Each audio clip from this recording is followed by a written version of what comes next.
مثلکم کا مطلب اگر کسی نے یہ سمجھا کہ بالکل ہم جیسے ہیں تو بہت بڑی مغالطے میں. حضور صوم وصال سے منع فرماتے تھے، خود رکھتے تھے. صوم وصال کیا ہے؟ آج روزہ رکھا، شام کو افطار نہیں کیا، وہی روزہ رات بھر چل رہا ہے، اگلے دن بھی چل رہا ہے، شام تک کو جا کے پھر کھولا تو 2 دن کا صوم وصال ہو گیا. اگلے دن بھی نہیں کھولا، چلا تو 72 گھنٹے کا صوم وصال ہو گیا. یہ کیا ہے؟ صوم وصال. خود رکھتے تھے اور صحابہ کو روکا. صحابہ میں سے کسی نے ہمت کر لی، حضور آپ خود رکھتے ہمیں روکتے. فرماتے ہیں ایکم مثلی، تم میں سے کون مجھ جیسا ہے؟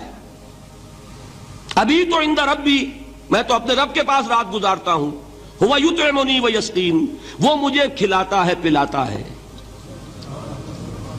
بتائیے کون ہے جو اس کا دعویٰ کرے گا؟ حضور کے خصائص ہیں. حضور خود فرماتے ہیں تم صرف سامنے سے دیکھتے ہو، میں پیچھے سے بھی دیکھتا ہوں. کہاں ہوا وہ مثلیت؟ اگر آپ نے بالکل اپنے جیسا سمجھ لیا تو بڑے مغالطے میں ہیں آپ. نبی کا مقام ہے، نبی کا رتبہ ہے، نبی کے خصائص ہیں. آپ سو گئے تو آپ کی نیند، آپ کی وضو ٹوٹ گئی اور نبی سو گیا تو کہاں گئی مثلیت پھر؟ مثل اس معنی میں کہ بشر ہیں، نسل آدم سے ہیں، اس میں کوئی شک نہیں. اس معنی میں مثل ٹھیک ہے، قل انما انا بشر مثلکم. لیکن ہر اعتبار سے تو نہیں. سب سے بڑا فرق یہی ہے کہ وہی آ رہی ہے، معراج پہ تشریف لے گئے ہیں، اس دنیا میں بیٹھے ہوئے بھی جنت کا مشاہدہ فرما لیتے ہیں، کرا دیا جاتا ہے. دوزخ کا مشاہدہ کرایا جاتا ہے، فرشتے کو دیکھ رہے ہیں. یہ چیزیں ہیں. اور پھر خصائص جیسا کہ میں نے عرض کیا کہ آپ پیچھے سے بھی دیکھتے ہیں.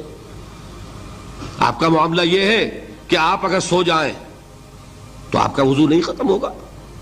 یہ ساری چیزیں جو ہے ان سب کو بیلنس کیجئے تو معلوم ہوگا کہ آپ بشر بھی ہیں 100% درست. لیکن آپ کی وہ نورانیت، آپ سراج منیر، ہدایت کا روشن چراغ، آپ کی جو روح انور ہے، وہ آپ کے اس جسدی وجود پر اس طریقے سے حاوی ہے کہ گویا کہ اس نے اس کی ظلمانیت کو ختم کر کے رکھ دیا ہے. اس معنی میں کوئی کہے نور مجسم تو مجھے کوئی اعتراض نہیں.